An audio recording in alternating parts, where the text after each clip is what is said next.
ओम भगवते वासुदेवाय नमः।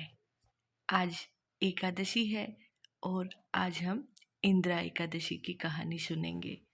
भगवान श्री कृष्ण की भक्ति से भाव विह्वल होकर अर्जुन ने कहा कि हे प्रभु, अब आप कृपा करके आश्विन माह के कृष्ण पक्ष की एकादशी की कथा सुनाइए। इस एकादशी का क्या नाम है तथा इस व्रत को करने से कौन सा फल मिलता है, कृपया करके विधि पूर्वक बताइए। भगवान श्री कृष्ण ने अर्जुन से कहा, हे धनुर्धन, आश्विन माह के कृष्ण पक्ष की एकादशी का नाम इंदिरा है। इस एकादशी व्रत को करने से सभी के पाप नष्ट हो जाते हैं, हमारे पितरों का उद्धार हो जाता है। हे अर्जुन, इस एकादशी की कथा के श्रवण मात्र से ही मनुष्य को अनंत फल की प्राप्ति होती है। मैं यह कथा सुनाता हूँ, तुम ध्यान से सुनो। सतयुग में महिष्मति नाम की नगरी में इंद्रसेन नाम का एक प्रतापी राजा राज्य करता था। वह पुत्र पौत्र धन धान्य आदि से पूर्ण था। उसके शत्रु सदैव उससे भयभीत रहते थे। एक दिन राजा अपनी राज्य सभा में सुखपूर्वक बैठा हुआ था कि महर्षि नारद वहां आए। नारद जी को देखकर राजा आसन से उठे, प्रणाम करके उन्हें आदर सहित आसन दिया। तब महर्षि नारद ने कहा कि हे राजन, आपके राज्य में सब कुशल से तो है। मैं आपकी धर्मपरायणता देखकर अत्यंत प्रसन्न हूँ। राजा ने कहा कि हे देवऋषि, आपकी कृपा से मेरे राज्य में सब कुशल पूर्वक है तथा आपकी कृपा से मेरे सभी यज्ञ कर्म आदि सफल हो रहे हैं। हे महर्षि, अब आप कृपया करके यह बताइए कि आपका यहाँ आगमन किस लिए हुआ है। मैं आपकी क्या सेवा करूं? महर्षि नारद ने कहा, हे नरपोतम, मुझे एक महान विस्मय हो रहा है कि एक बार जब मैं ब्रह्मलोक से यमलोक गया था, तब मैंने यमराज की सभा में तुम्हारे पिता को बैठे हुए देखा। तुम्हारे पिता महान ज्ञानी, दानी और धर्मात्मा थे, मगर एकादशी के व्रत के बिगड़ जाने के कारण वह यमलोक को गए हैं। तुम्हारे पिता ने तुम्हारे लिए एक संदेश भेजा है। राजा ने उत्सुकता से पूछा कि क्या संदेश है महर्षि, कृपया शीघ्र ही मुझे बताइए। राजन, तुम्हारे पिता ने कहा है, महर्षि, आप मेरे पुत्र इंद्रसेन, जो कि महिष्मति नगरी का राजा है, उसके पास जाकर एक संदेश देने की कृपा करें कि मेरे किसी पूर्व जन्म के बुरे कर्म के कारण मुझे यह लोक मिला है। यदि मेरा पुत्र आश्विन माह के कृष्ण पक्ष की इंदिरा एकादशी का व्रत करे और उस व्रत के फल को मुझे दे दे, तो मेरी मुक्ति हो जाएगी और मैं इस लोक से छूटकर स्वर्गलोक में वास करूंगा।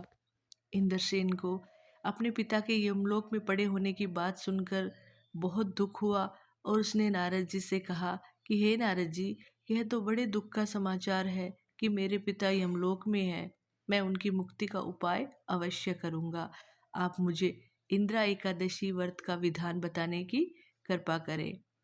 नारद जी ने कहा कि हे राजन, आश्विन माह के कृष्ण पक्ष की दशमी के दिन प्रातःकाल श्रद्धापूर्वक स्नान करो। इसके बाद दोपहर को भी स्नान करो। उस समय जल से निकलकर श्रद्धापूर्वक पितरों का श्राद्ध करे और उस दिन एक समय भोजन करे और रात्रि को पृथ्वी पर शयन करे।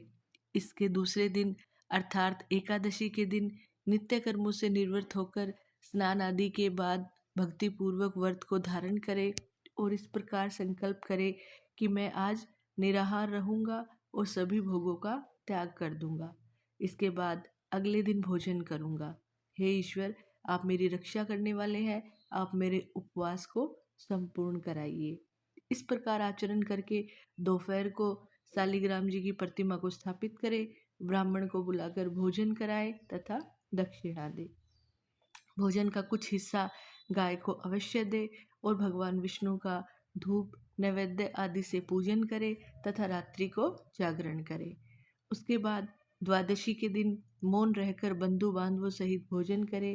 हे राजन, यह इंदिरा एकादशी के व्रत की विधि है।